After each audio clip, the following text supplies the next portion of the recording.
How you been? Had a good week? Yeah, very good. Thanks, you. Yeah, not too bad at all, mate. Been busy. Feels a bit strange, this one, doesn't it? Not having a guest with us. I know, we're flying solo again. We're just back to the original, just you and I. But we've had a good couple of weeks. Some great guests on, haven't we? We had Artie Stan Very Pizza. interesting people.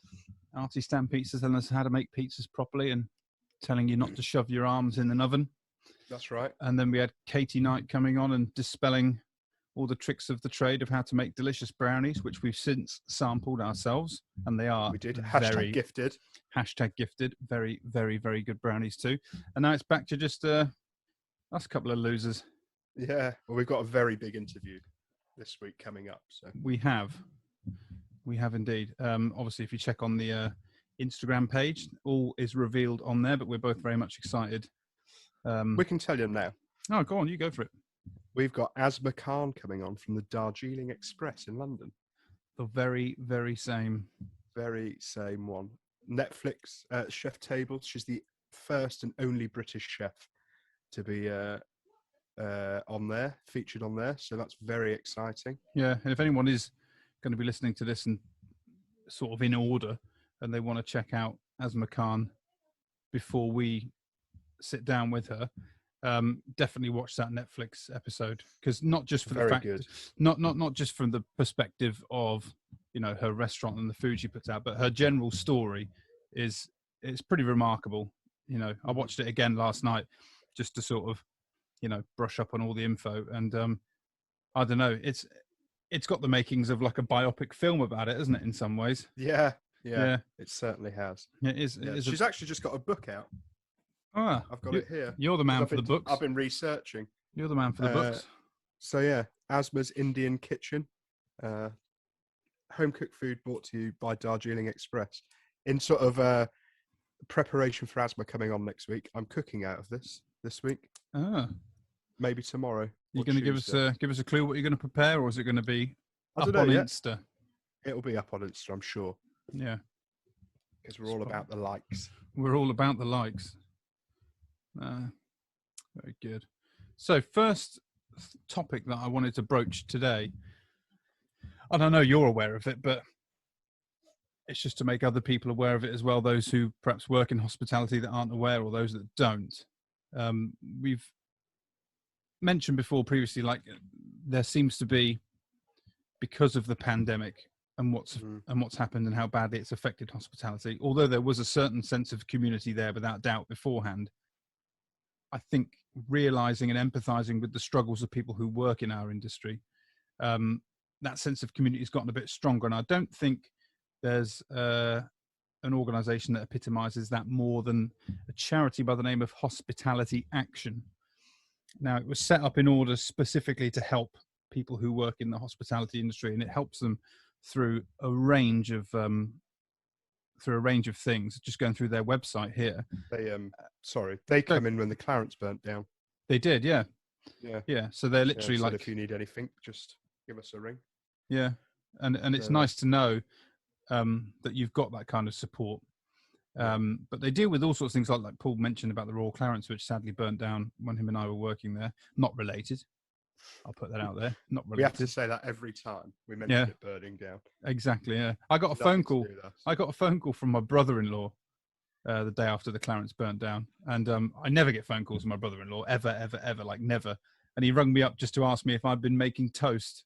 Yeah, they love that, don't they? No, they love that. I've just lost my job. Yeah, lost my livelihood. Yeah. But you crack on with the jokes, mate. In his thick Scouse accent. Yeah, been making any toast? You've been making some toast? But yeah, going back to Hospitality Action, there's a range of things in which they offer support on, and just going through the website here, addiction, anxiety, particularly related to the virus itself, coping with uncertainty, looking after your well-being and furlough, financially fit throughout coronavirus, suicide awareness, rent and mortgages, how to cope with bereavement, anger management, which is a big thing for chefs. I mean, it's quite well documented that we can be quite tempestuous at times. You more so than me. You can. You're horrible. I've seen you go. Horrible. I've seen you go. No, you're not. But it is literally anything they could possibly help you with that is relating to the industry. They are more than happy to sort of give any advice and any help they can. I've got a quote here, which is from their principal patron of the charity, the one and only Mr. Jason Atherton. Oh, one of the very, very best chefs cooking and working in the country today. And it's all to do with a cookbook that they released in order to raise money for charity, for this particular charity and for people who are affected through all the things I've just mentioned. He says, when lockdown began in March 2020, we all felt a deep sense of loss, but this was tempered by the joy of spending precious time at home with our families. Behind our closed doors, we all did what we do best. We cooked and cooked. So when Hospitality Action asked us to contribute to Chefs at Home, which is the book, we had lists of recipes as long as your arm to offer up. All the dishes in this book were conceived and cooked with love. Think butties, monster munch and mash, not foams, soils and emulsions and bits and pieces like that. And it features chefs, the likes of Lisa Allen, Michelle Roux Jr., James Cochran, Vivek Singh, James Martin, Angela Hartnett, Michael Keynes, Tom Brown. The list literally goes on.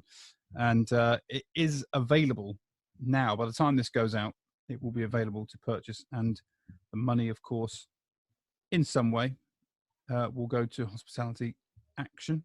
And they'll be doing what they can to help out the likes of you and I or anybody else who needs it that works within the trade. And I just think it's a real worthy cause, which is certainly worth giving a mention to. I've pre-ordered a copy already. I know, yeah. Well, you're the cookbook man, aren't you? I'm that sort of a bloke, yeah. I'm intrigued to find out what he means by monster munch mash. I'll let you know. You let me know. That could be your first recipe cooked from the book, Monster Munch Mash. So yeah, that's Hospitality Action. So if there is, by any chance, anyone who's listening to this who is affected by, well, anything that I mentioned, but anything at all, and they happen to work in hospitality, and you need a little bit of help, just get in touch with them, and I'm sure they'll only be more than happy to help you out in whatever way they can. So that's Hospitality Action. Thought I'll give it a mention. Lovely. People have been getting in touch in their droves this week, Chief. In their droves? You mean the two people that give us questions? That's... I wasn't going to say that. No. But I'm pretty sure two is technically a drove. A drove, yeah. So the first question this week comes from Greg at the Welcome Cafe. Forgot his name, man. Your old boss. I used to work for him. Yeah, I forgot his name. He's that sort of a bloke. And he said, topics worth exploring on the podcast. People saying they want to support local, but the infrastructure meaning it's more local supplier than local produce. And then he's put a little bit on the end there. Costs of local and organic, and whether people would be actually willing to pay, especially for cafe prices and expectations. So I thought we could have a little chat about that this week. Yeah. So am I right in thinking what he's getting at is the price of organic local produce obviously is more expensive. Yeah. And it sort of, for your, should we say, lower spend per head kind of market, like what he's talking about, cafes and bits and pieces like that. If they were to purchase produce of that kind and give it the appropriate markup that they require, they would almost be making themselves too expensive for their regular punters. I think that's exactly what it's getting at. You're just pricing yourself out of the market, aren't you, by doing that? And sort of the first part of his question was having the idea that you're a local. You put local on the menu, but does that mean local supplier or local produce? Right. I'm with you. Well, yeah, I mean, it's a term that we all use.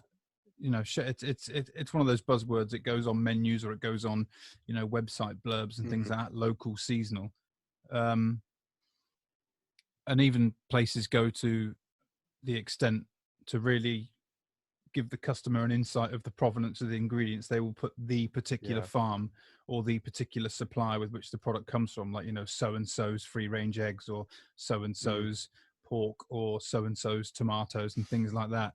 But yeah, it is a tough one. I mean, food costs they seem to be always going up all the time. They're going to go up even more now Yeah, and when we especially reopen. for things that are going to be imported, that have to be imported, and I don't know. I always find it a tough one. I always call it. I always call it the avocado complex in a way. Yeah. You know, because it's an ingredient which pops up on a lot of menus, especially cafe Mm. menus. You know, like what Greg has and did have, and loads of other places. They're not cheap ingredients. They're not seasonal. They're not No. local, but people Yeah. enjoy them. So there's certain areas where people don't care. You know, No. if you were to have a cafe that had a reputation for doing, you know, wonderful smashed avocado on toast, and then you were saying, right, I'm going to go for a complete local and seasonal approach, and I'm not going to put avocado on the menu at all, you'd probably get a fair few customers who enjoy that dish, who get their ass in their hand, and they won't come back. But they are not often the ones that understand or take a consideration towards food costs and things of that nature. No. But yeah, I heard Simon Holston talk about it in an interview not so long ago, or a few years ago, was it? And he doesn't like to use local as a term all the time. He says local where it's best, because there is some things, you know, if I can get asparagus 10 miles down the road, but the asparagus I can pick up in Dorset is better, and it's at the same price or marginally more expensive or whatever, you know, you use the best ingredients that you can source. It doesn't, some of the stuff that's on your doorstep just happens to be not very good. Yeah. So yeah, it is a tricky one. It is a tricky one. I'm like yourself and a lot of other chefs. You know, you try and be as strong an advocate as you can for your local economy. You want to cook seasonally because that's what dictates your menu. You know, it's difficult, isn't it? It's difficult to do that. And then the price thing. Are people willing to pay? Well, it almost harps back to if you've got a delicious organic radish, for example, that costs, I don't know, £5 a bag, or you can get a pack of just bog standard radishes for £1 a bag. Yeah. From a business point of view, it makes sense to buy the £1 bag. Of course. If you're, how can I say this in the nicest possible term? If you can't, don't do it. Yeah. If you're a bit of an eco cafe or restaurant where you like to have everything organic and everything, you know, comes in covered in cow shit, and you're willing to pay the £5, how do you translate that to a customer to say, you know, radish salad is, I don't know, 10 quid, so you can make up for that GP, but you could go down the road and get exactly the same thing for £4. Yeah, but it wouldn't be exactly the same thing, would it? That in itself is almost the point, isn't it? It's seemingly exactly the same thing, but it isn't. From a customer's point from a customer's point of view, yeah, who's generally a layman, unless they're yeah. a super duper foodie.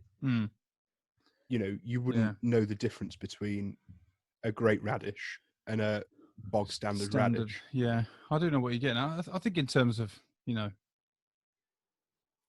the provenance being key, and the sourcing of ingredients being something that's of paramount importance, that is just down to the mentality of the owners and the chefs. If that's something that they really want to drive forward and push, and it's a real focus for the restaurant, then they will go to that degree and they will put the appropriate prices on, and they'll say the reason it costs this much is because that is the best XYZ you can get from in this area, and we're trying to support the local economy. But talking about like the prices that you pay for things, it almost harps back to a point I think we made a few weeks back now with the eat out to help out, and people's perception of what a decent meal actually costs has been skewed somewhat because of having months and months and months of having 50% off this, and you know, then restaurants trying to keep that custom by bringing their margins and prices down. It's going to be a really tricky position for a lot of restaurants and eateries and cafes going forward, if that happens to be the case. But And he's just put on the on there. Sorry, he's just put on the end there, especially for cafe prices and expectation. So I think what he's trying to get at is you're a cafe. Yeah. You're expected to be, you know, a cheap place to go and eat. Yeah. Whatever you're serving in a cafe, it's generally. I'm not talking about a, trucker cafe. No. That serves, What you mean? But that sort of cafe vibe. Yeah. You're going for a coffee and a bite to eat. You're not going to a restaurant. No. Or a pub. You're going to a cafe. Just where your spend per head is, about and about a customer. A tenner. Yeah, and the customer expects to get, a cheaper food. Sure. But as a business, you want to offer them a bit more of an organic or a bit more of a local thing. Is there a place for that? I think you're trying to educate your customer, aren't you? And you know as well as I do that that's not the easiest thing to do in the world. No. It's a tough one, but I always think if a customer's coming into your place, your aim is always to exceed their expectations with the quality of it. I think maybe what you're referring to, though, in more detail, is those people that just won't go back, irrespective of how good it is. They're just not willing to pay the price. Yeah. But then again, if that's the case, then they're not your punters, are they? No. They're not for you. But you always want to try and exceed expectations. If you go into a cafe, and you're expecting, like you say, just a standard toasted sandwich and a cup of coffee or whatever, and you get something that comes out and it's using the best quality of ingredients, it's a few quid more, but it's literally the best, croque madame you've ever had or something like that, and you think to yourself, bloody hell, I'll keep going back for that. I don't mind paying the money. But it's a really interesting question, actually, a really interesting topic for debate. If there is anybody out there listening who, is involved in the, shall we say, sort of like the cafe brunch kind of trade, then get in touch, because we'd love to hear what your thoughts are about it, and if you've been affected in any way in terms of, trying to make ends meet, rising food costs, etc., let us know. Get in touch. But great question. Yeah. I think it's all about your chef as well, isn't it? Sure. And not having someone in there that's going to be buying, £200 fucking lettuce leaves. Well, you don't want to be buying stuff out of season, that's for sure, because then it is more expensive. So there is other ways in which you can hurt your business financially if you're buying asparagus in December. That's not going to be as good a price or quality as what it will be when it is around in season in the UK. So yeah, very interesting topic. Very good question. Yeah, and if you did want to get in touch, it's theprepkitchenpod@gmail.com, or you can find us on Instagram, the Prep Kitchen Podcast. Good plug. Thank you. The next question I got today was from Jason Mead from the Galley and Topsham. Our friend Jason. He is after menu ideas, and he messaged today saying, your favourite fish to cook. He's not. Text him. He's not after menu ideas from us. No, he's not. Text him. He says, you've worked me out. He said, favourite fish to cook and how you like to serve it, or best way to serve it. You take it away, Chief. Difficult to pick one. It's very difficult to pick one. I love fish. I love cooking fish. And we're definitely going to have to come down to see you, Jason, when we're allowed to reopen. For sure. I narrowed it down as best I could. And I think right now, as we record this, my favourite is skate. And just simply pan-fried. We had a dish on at the hotel where we just did it with a little tomato salad, courgette and mint puree, and then just some, really simply boiled, buttered new potatoes. But you could do it a more classic route with beurre noisette with some capers and shallots and stuff thrown in. But yeah, really versatile. If you're not a chef and you want to cook some skate, it's quite cheap.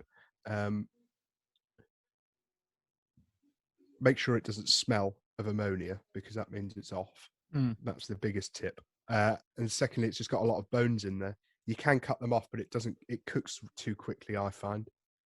It'll cook. Yeah, it cooks better with the bone in, doesn't it? Yeah. It's one of those. I'd imagine it's quite one gelatinous. Of those. It's one of those pieces of fish that if you just threw it to somebody who doesn't do all that much cooking, or even fairly okay cook at home, it looks like a daunting thing. Yeah. Just looks very bizarre, but it really is tasty. Gelatinous Yeah, texture. Yeah, but it texture. tastes delicious. Very nice. And I remember that Just dish. trim the ends and in the hot pan, butter, based. Yeah. Very delicious. And you, Chief, have you got any? Probably not so much a particular fit. Well, sort of like a type of fish and a way of cooking, like flatfish, but flatfish on the bone. Yeah. So like a plaice or a lemon sole, or even something like a T-bone of brill, or if you've got the money, some turbot, because the bone just imparts so much flavour. And again, like Paul said, with fish cookery especially, the simpler you can keep it, the better. So, I mean, I'm looking at writing menus at the moment, and I'm toying with the idea of doing like a roasted half of plaice. So just literally cut right down the middle. So you've got the dark side, or the dark skin side, and the light skin side, and it's literally on one side in the pan, coloured, bit of butter in there, foam it up, pump it in the oven, bring it out, and then just put it on a rack and let it rest like you would anything else. If the top layer of skin peels away, you know it's cooked. If it's struggling to come away, then it needs to go back in the oven for a bit longer, and just serve nice and simply. I mean, if you use that method, some butter in there, baste it, take the fish out to rest. All you need to do is put a squeeze of lemon juice in that foaming butter, maybe a little bit of water as well if you wanted. I mean, a tiny little bit, and then just let that all emulsify, and then finish it with a load of fresh chopped herbs. Baste it over the top of the fish onto your plate, and serve it with some nice a nice fresh salad, or new potatoes won't be far away. So like Paul said, just some buttered new potatoes, or you could even have it with some fries if you wanted. I mean, but that's my favorite type of fish to cook in that way. Yeah, for sure. And things like plaice is pretty inexpensive as well. Yeah. It's funny you should say resting there. I was watching a thing with Monica earlier on, and she says you just rest everything. Rest meat, fish, anything you cook. And you sort of don't think about resting fish, do you? No. You think, oh, rest meat, steaks and stuff, of course. Yeah. But you don't think about resting fish. And it's something that I've seen the clip before, and I've sort of brought it into cookery as much as I can. And it's amazing the difference it makes, just resting a fish for a minute or two. Hugely. One of the best tips that I ever got for talking about resting, and it's a particular dish, but resting a risotto sounds a bit weird, but the texture, how you can really sort of almost feel every individual grain of rice if it's cooked properly. Yeah. I mean, obviously, if you cook it badly and then rest it, you're just going to get a bad risotto. But at the end, you've put all your your grated parmesan in there, your mascarpone, whatever one you use, and the risotto's cooked, and you just put it off to the side, put a couple of knobs of butter in there, and put a lid on, and just off the heat, on the side of your kitchen, whatever, and just let it sit there for 10 minutes. And take the lid off, and just then stir that butter, and it obviously makes such a huge difference. It gives it gives the rice chance to relax, because the rice is starchy. You've been working it and working it and working it. Sometimes they can be a bit too tight. But this just that's one of the best tips. Since you told me about doing that, I do that all the time now. Yeah, I can't remember where I got that tip from, but I saw it and I just was like, I'm going to try it. And it's also a great one if you're actually you work as a chef and you put a risotto on, because obviously it's one of these things that you want to be as good as possible. But if you can put that dish up next to the pass with the lid on, and it gives you 8 to 10 minutes, you can think yourself, well, I can get this on early now. It doesn't matter if it's, I'm 5 minutes ahead of time, because it's going to sit there for 10 minutes anyway. Yeah. Then it gives me a chance to sort out, other garnishes, checking other bits and pieces. But really, really useful tip. Fantastic. I hope we've got that one, Jason. I hope those feature on your menu there. We've helped you out with a bit of menu writing. I look forward to coming down to the galley in Topsham and seeing some roasted half a lemon sole on there and some skate wings. Skate be nice. Wings, fantastic. So you've been trawling the internet this week, Chief, and I don't know where you find this shit, but you've got a story about some monks and cheese. Well, it actually came to me. My phone just popped up with a little notification. It blew up, a little notification. It just dropped down from the top of my phone, And the headline grabbed me. It said, French monks locked down with 2.8 tons of cheese, pray for buyers. and when you get a headline like that, you've just got you to go, have to bring it into the podcast. You've just got to go and have a look. And talking about how the pandemic has affected restaurants, and I think it's something that we could have talked further about with Greg's initial question. It's often overlooked actually, but the suppliers have obviously, it's been difficult for them as well because they've got these workforces that depend on them for a living. They've got to go out and source the produce, but now they've got no one to sell it to. And this is exactly what's happened to these poor French monks in the heart of Burgundy. I'll just give you a little bit at the beginning. It says a French monastery in the heart of Burgundy has launched an emergency online sale to get rid of thousands of its artisanal cheeses, which are languishing in its cellars as COVID-19 keeps buyers away. They're left with 4,000 cheeses too many, a 2.8 ton problem. The funny bit in it is where the monk says, we tried explaining to our 75 cows that they that they needed to produce less milk, but they don't seem to have understood. Well, being cows, I imagine they wouldn't. Well, maybe they're not French cows. Maybe they're Jersey cows. Maybe they're Jersey cows, and they're sitting there going, I don't understand. There you go. Yeah. You got any fucking idea what he's talking about? Yeah. Don't speak French, mate. Sorry. That's Jersey, just outside of Epping, by the way. Yeah. No, don't speak French. Yeah. So they've. It says their sales are down nearly 50%. The French restaurants still closed until from the 30th of October. They've been closed. They need to clear out their stock. They have been doing all they can. They've been praying, which I think has helped because according to the website, 700 kilos has already been ordered. Jean-Claude, one of the monks there, says, we are going to make it. So they've eaten it. I think they've eaten it, yeah. They've eaten it. The minimum order is 2 wheels at 23 euros each. So a minimum order of 40 quid. So if there's any cheese lovers out there that want to go and help our cousins across the channel, go and buy some cheese from monks at the Situ Abbey, just south of Dijon. Does it say what sort of... I was going to say, does it say what sort of mustard it is? Does it say what sort of cheese it is? I thought you were going to say, does it say what sort of monks they are? I don't know many different types. I don't buy anything off fucking Franciscans. Better not be those southern French monks. What type of cheese? What type of cheese it is? Not that I can see. I think there's a few different varieties that they make, but by the look of the picture, it looks like some kind of softest cheese between like a brie and a camembert sort of vibe, I think. Right. But they are. They're quite a prestigious monastery. It says the monk's cheese won the silver medal at last year's International Food and Drink Competition in Lyon, which is a bastion of France's culinary heritage. But yeah, France is having a right rough old time. Yeah, they're in lockdown. I got given an email a couple of weeks back, and it was from friends of mine who are living in France, and they're experiencing lockdown in France. Very, very, very rural France. Beautiful part of the country. I was lucky enough to go there before the first lockdown, so January 2020. Yep. Yeah. It's in the Aquitaine region of France. It's a lesser known kind of destination, but it's lovely. But anyway, Andrew Law kindly sent me an email, and he said that there was a restaurant owner in Nice who had just had enough of the lockdown, and he decided one day, putain, I'm going to open for lunch. So he opened for lunch. And obviously the French love a lunch, and they were queuing. They were queuing round the corner. The restaurant was packed. But what he didn't realise, or so what he did realise, but didn't care about, I suppose, that almost directly opposite from his little restaurant is the gendarmerie, which is the municipal police. Oh la la. Oh la la.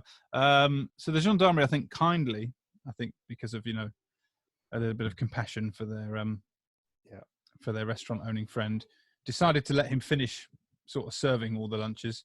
And once he was done, they proceeded to fine everyone in the restaurant €800, and the restaurant owner's now in prison. Fantastic. So a cheap lunch. A cheap lunch, yeah. But he just apparently just says, I just can't do this. Fuck it. Yeah. I'm going to open. So we did, and the French being the French, the sound of the stove being lit and mussels being cast into a roasting hot pan was just too much that for gets them. them every time, doesn't And it? they were, oh God, yeah.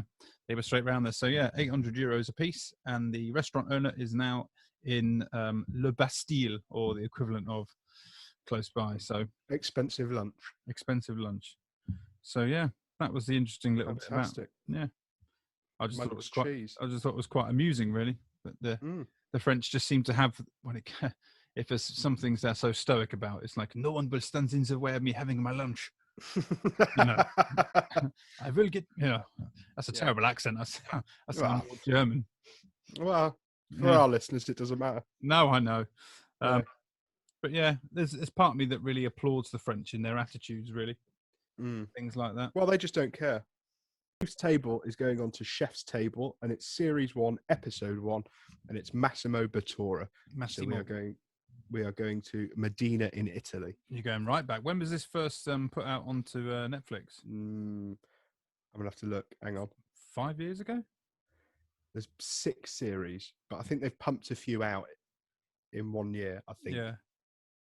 Chef's Table. Season 1. It came out in 2015, so 6 years ago. 6 years. The bio for this episode is by blending Italian tradition and artful modernity, Chef Massimo Bottura's Austria. Oh, this is too many Italian words in one go. Austria Francescana has been ranked the 3rd best restaurant in the world. Bang. Bang. What a guy. So it starts in May 2012, just after the earthquake in Modena, and the Parmesan factories. 360,000 wheels of Parmesan had been damaged, and if they couldn't find a way to use them, half of the production of Parmesan would be finished. Jeez. So a little bit like the Monk's crisis. The French cheese. I know. French Monk's cheese. Massimo Bottura was called by, I can't think of his title, the head of Parmesan in Italy, to think of something to do. So he said, let's make and I'm going to butcher this, a risotto catapapa, something like that, a risotto with Parmesan, that everyone around the world can make. And they did. And I think they sold 3/4 of the Parmesan, and not a single person lost their job. Wow. So that is how it starts. So you're hooked. You're hooked. You're in, yeah. And then it goes on to go through his life. He had a restaurant quite young in Italy, in Modena. And then he said, I've got to go to New York, or I've got to get away for a while. So he moved to New York, went to work in like a Italian restaurant cafe type thing in like a New York. trattoria or something. Yeah, something like that. Met his wife, or his girlfriend at the time. Then he got a phone call saying, you've got to come back because you didn't sell your restaurant. You just left it all there. Oh. Neglectful Massimo. It. Yeah. So he went back and he called his girlfriend and said, are you going to come over? And she did. And she was there for 10 days. And he got a telephone call from Alain Ducasse, who said, come to Hotel du Paris and teach my chefs how to make pasta and tortellinis and everything like that. So she'd been there for 10 days and he fucked off to Hotel du Paris. Yeah. There's a really interesting bit in there, actually, where he goes to the market and asks this woman how the chanterelles today. She said the chanterelles are great, but the oysters are terrible. Which I think is quite interesting. And chefs don't do it really, do they? Where you go to the market and get used to speaking to people like that. And I always feel sometimes over here, if you phone the supplier, they'll say, yeah, that's great. Chris, this is about you. They'll say it's great. And it turns up and it's not very great. I'm only joking, Chris.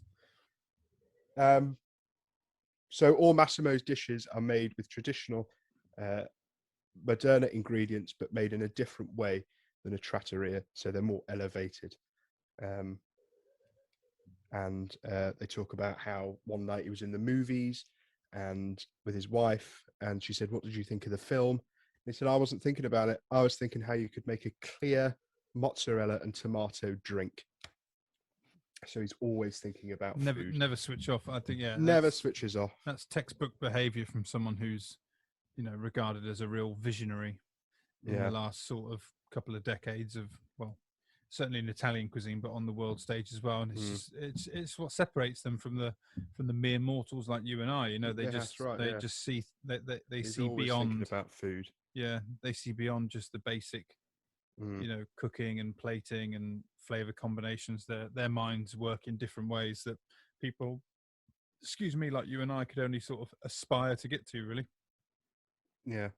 So he went to work for Alan Ducasse, came back, got married, and they opened this restaurant, which I butchered saying earlier, but I'm going to try again. Go on. Osteria Francescana.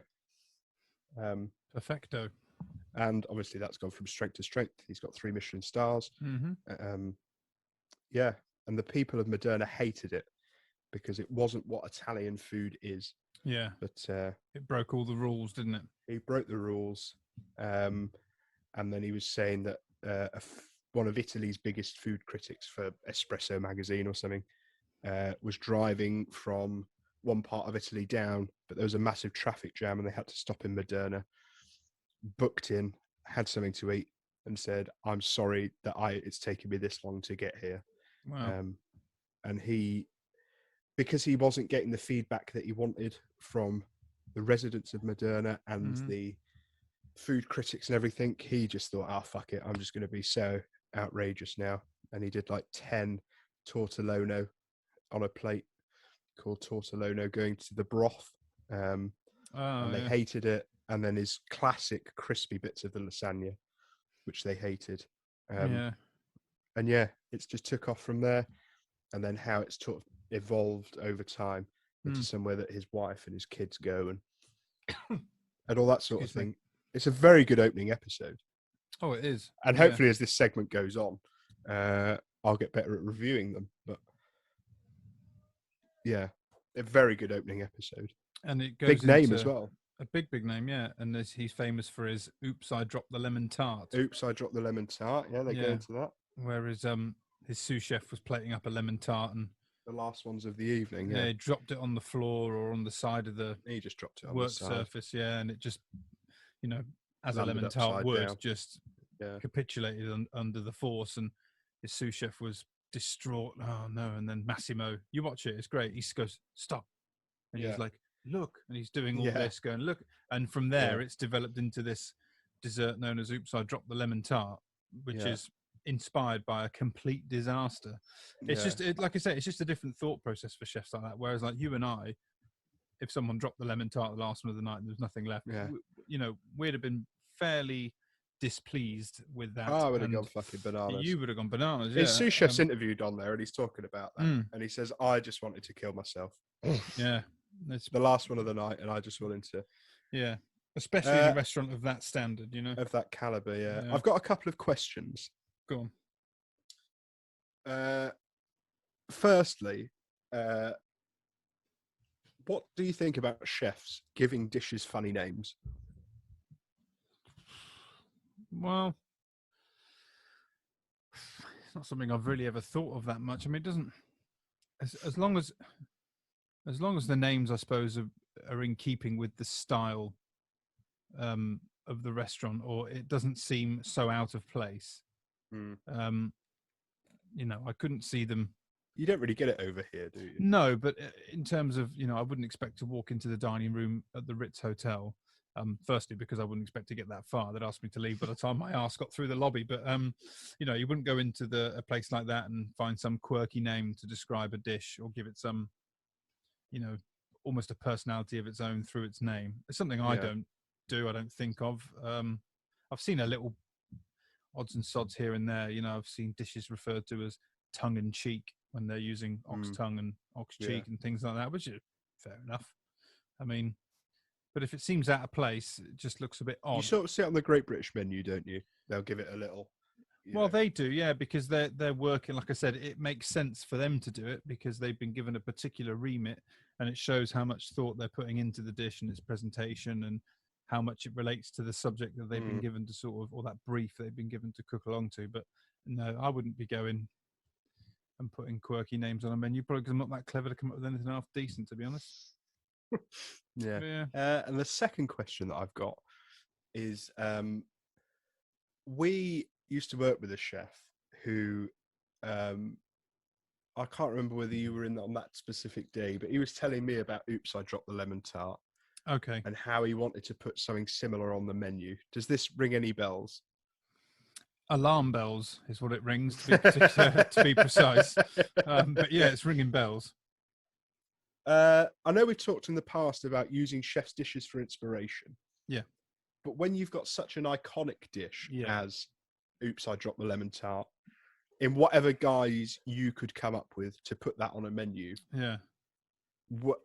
not would you, because I know the answer, but do you think there is a place for that?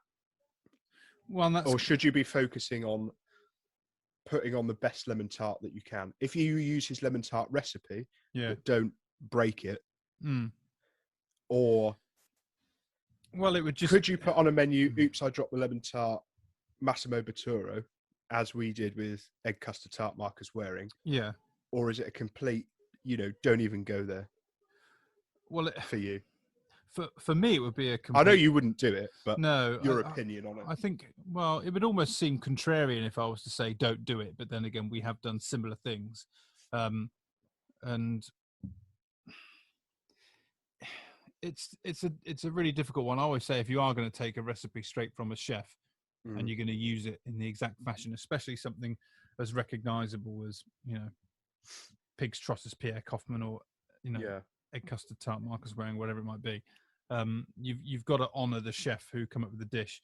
But something like that, which is so incredibly personal and was literally created in a serendipitous kind of moment in a particular place.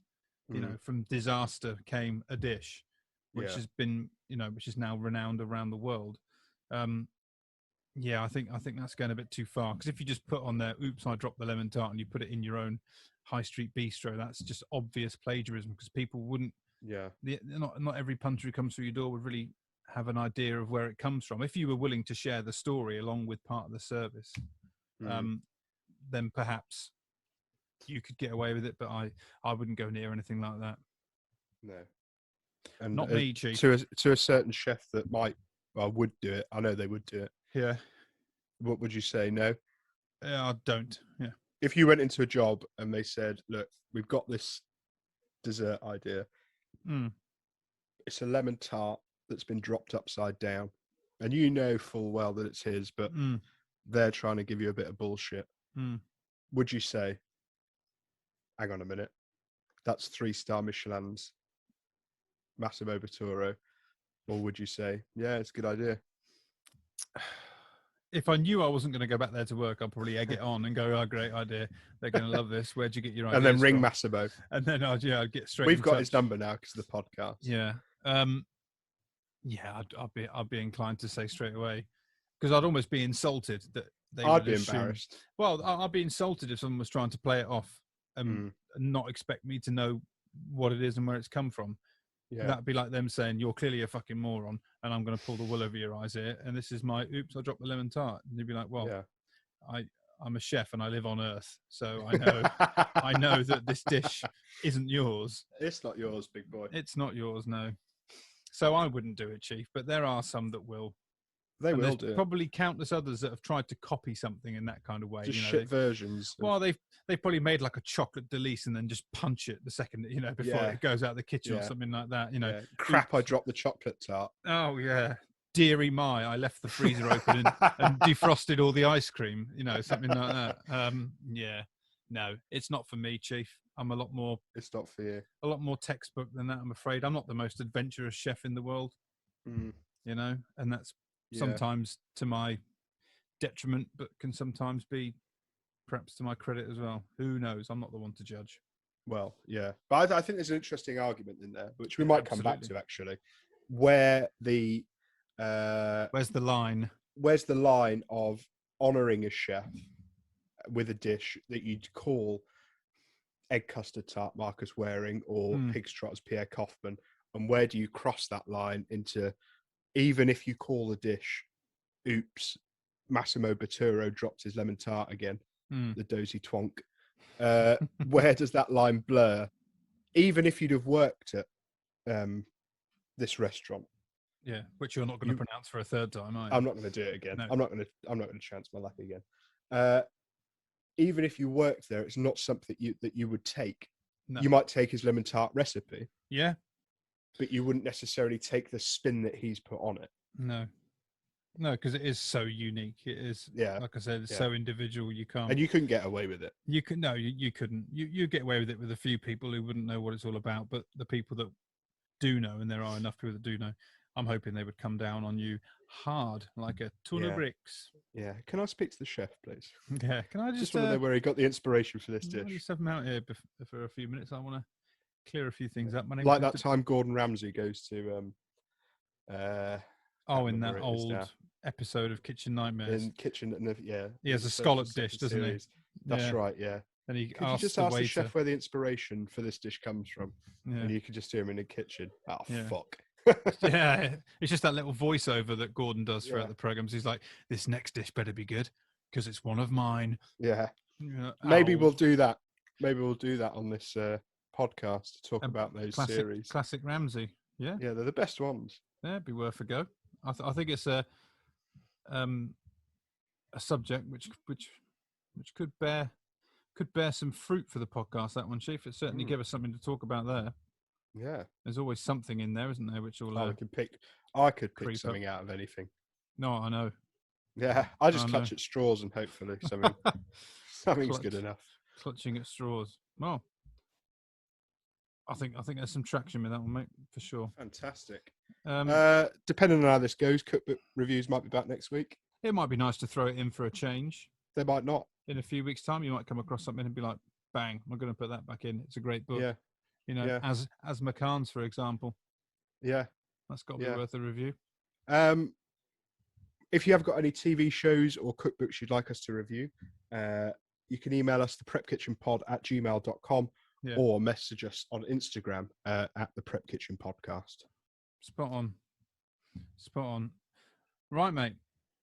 You've got to do that bit. You've got to do that bit. Otherwise, the money doesn't come flying in. You've got to do your due diligence, as they say. Now, last week, you were victorious. You defeated young Katie Knight. But now it's back humanely. Now, yes, humanely dispatched of. But now it's down to you versus you. Oh, this is the worst one. And here it is. So, come on, Ed, give us your best. Challenge Chief. I enjoyed the theme tune last week. It was good, wasn't it? It was very good. Very good. So this one, what I've got for you here, mate, is 10 famous foods or famous dishes which don't actually come from the part of the world you think they come from. Right. Okie dokie. I think so. Yeah. I think so. Yeah. So I'm going to give you 10, and you're going to tell me. I understand. You're going to tell me where you think they actually originate from. Right. Okie Are you going to give me the country that I think they come from, or no? Would that help? I don't know. Let's hear the first one, and we'll see. Well, the first one is hamburgers.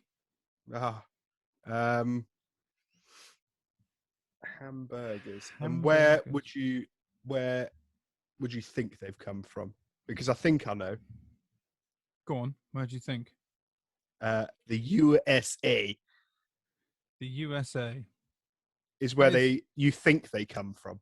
Okay, but where is that right? Well, actually, the USA is the correct answer in general because hamburger. Hamburger takes its name from the German city of Hamburg. Yeah. So you're supposed to think that they're from Hamburg. Exactly. Yeah. So the first patties were invented in the 19th century with minced beef from Hamburg cows. Right. And then it was shipped over to the USA where it evolved into the burger that we know today. And love. So, I've had 2 and love. McDonald's this week. Yeah, I know. I don't give a shit about Yeah, that. you don't care. Number 2, apple pie. Mm. Apple pie. I'm gonna say Austria. You're going Austria for apple Yeah. pie. I've got a bit of logic, but I'll hear the answer and then I'll tell you my. Okay. Well, the apple pie was invented right here in England. Right in your house. Right in these four very Right. walls. Yeah, so obviously there's the famous saying, as American as apple pie, because apple pie Yeah. is hugely associated with America. But actually, Well, it especially actually after hails, American Pie came out. it was and it was created here in England, where it was made with apples, figs, pears, and or saffron. Right. The apple pie comes from England. Right. Do you want to know my theory or my sort of workings out on Austria? If it brings me any closer to figuring out how your mind works, Chief, I would love to. I thought that like apple strudel comes from over there. Yeah. And I thought that it had evolved into apple pie. Yeah. That was something that we'd taken on. Yeah. Interesting I theory, was wrong. but incorrect. Yeah. Yeah, but wrong. Yeah. Number 3, pasta. Pasta. Now, this is more to do with the origins of pasta. I mean, Right. pasta is obviously Italian, but yeah. you know, the earliest derivatives of where pasta came from. Right. Are you looking for a type of people, or I'm a looking for a country? country. A type of people, like left-handed. Yeah. I meant like a sort of civilization. I know what you meant. Yeah, I was just trying to be humorous. That didn't work. No. Pasta. Egypt. Egypt. You've gone to Egypt. Yeah. The correct answer is China. Yeah, some say that Marco Polo, whose travels took him to the Far East, brought noodles back to Europe with him in the 14th century. That would make sense, yeah. Yeah, the Italians recreated this starchy delight with their own unique spin, and they come up with spaghetti, penne, and many other glorious forms of pasta that we know today. Sense. Yeah. Number 4, chicken parm or chicken parmesan. I think that's completely an American dish. Yeah? Yeah. Chicken parm. Well, you're familiar with eggplant parmigiana. Eggplant parmesan, yeah. Yeah, which is called Italian parmigiana. Chicken parmigiana, on the other hand, is actually from Australia. Is it? Apparently so. It's a distinctly Australian spin-off. Number 5, Danish pastries. Danish pastries. Danish pastries. I'll give you a clue. It's not Denmark. It's not Denmark. I got that, yeah. Is this sort of an inspiration for a Danish pastry? No. It's something It's something that was made elsewhere and then introduced to Denmark, and they just couldn't get enough of it. I'm gonna say France. Gonna say France. The correct answer is Austria. You went there earlier on, didn't you? I was Austria. there earlier. These mouth-watering laminated pastries were invented in Austria, but were taken back to Denmark and other parts of Europe during the 19th century during a baker's strike, apparently. Oh. In Denmark, they're named Viennese pastries after the capital of Austria. So, you know, you see the signs that says patisserie, and you get viennoiserie as well. So that would be quintessential viennoiserie. I'm not doing very well this week, am I? Yeah, that's all right. It's tough ones. But never mind. Who cares? We can cut this bit out. We can cut it out. Number 6, Pavlova. The delicious dessert of meringue.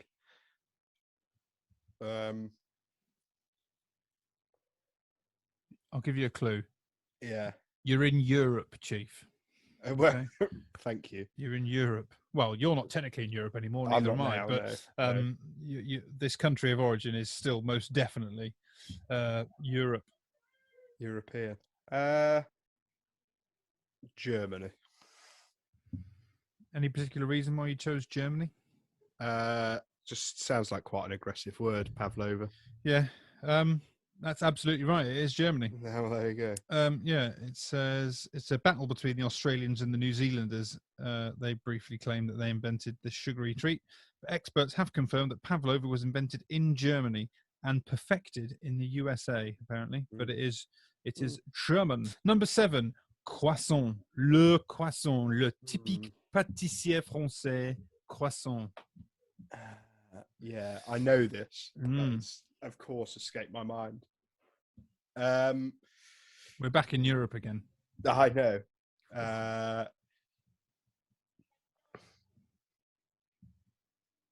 Is it Swiss? No, Ah, it is not Swiss. It's actually Austrian. them fuckers. It's again. It's another famous pastry invented by the Viennese in Austria. Number 8, nachos. Don't even start. I don't want to hear. I don't want to hear any underlays or arribas. I've looked at the YouTube analytics. There's no one from any Spanish-sounding countries listening, so we're fine. Okay. Nachos. I feel like that's got to be an American thing. You are correct. It was invented by a Mexican, but in America. And apparently the man who invented them was known as Ignacio, which is where the name Nacho comes from. So it's kind of like his own nickname, which was given to the dish. So it is America. Nacho. What a nacho. Number 9, French fries. Pommes frites. Pommes frites. Yeah. Pommes frites. I think you know this one. Do I? I think so. Pommes frites. I'm just French trying to think. fries. Just trying to think. What was invented first? I'm gonna say. I hate this bit. I'm gonna say America again. America again is incorrect. It's actually Belgium. Is it? Yeah, the sort of earliest forms were fried strings of potato, and the Belgians used to eat them during the winter months when fish were hard to catch due to the cold weather. Right. There you go. So French fries are from Belgium. You can go to Belgium and find moules frites and stuff quite regularly. Yeah, that's what I was thinking. Yeah. Moules frites and steak frit. Yeah. Yeah. So close to home, close to its sort of given place of origin. As a French-speaking nation. Yeah, exactly. Yeah. Finally, number 10, spaghetti and meatballs. Another dish classically thought to be Italian. Yeah, that's got to be American. It's classically thought to be Italian. It's got to be American. That. You are correct. Spaghetti meatballs was invented by Italian migrants in North America, where the dish became popular and spread to be served up in restaurants all over the world. So what did you get there? Italy. Apart from Italy, yeah. So you got 1, 2, 3. Ooh, it's not looking good. 4. 4 out of 10. I think that's your weakest showing thus far, Chief. But that was a tricky set of questions. That was very difficult. I will not lie. But that wraps us up for this week, does it not? I think so. Let me just check my notes. That's it. That is actually it. Yeah. That is actually it. So, I don't know if you want to let our faithful, loyal, lovely listeners into a bit of info on what's to come in the next couple of weeks. We've got 2 more releases after this one goes out, and then that's us wrapped. Maybe 3. Maybe 3, but that's 2 or 3 episodes we haven't decided yet, and then that's a wrap for the first season, because you and I will be back to work. We'll be up to our nuts in, pots and pans again. Who have we got coming on? So we've got Asma Khan coming on at some point. That's going to be a dedicated episode to just her. It's going to be a special. So you're not going to get any Challenge Chief bullshit. I'm not going to ask her where spaghetti meatballs come from, because she probably won't give much of a shit, I would imagine. I don't think she cares. No. She might do. Charlotte Vincent's coming on from the Five Bells. Yeah, very excited about that, actually. It's in Clistheiden. Clistheiden. And possibly Jason Mead. Jason might join us. Hopefully. And that maybe we can get some menu ideas from him. Be nice. As a payback. Yeah. Share the love, Jason. Cheers, Jason. Share the love.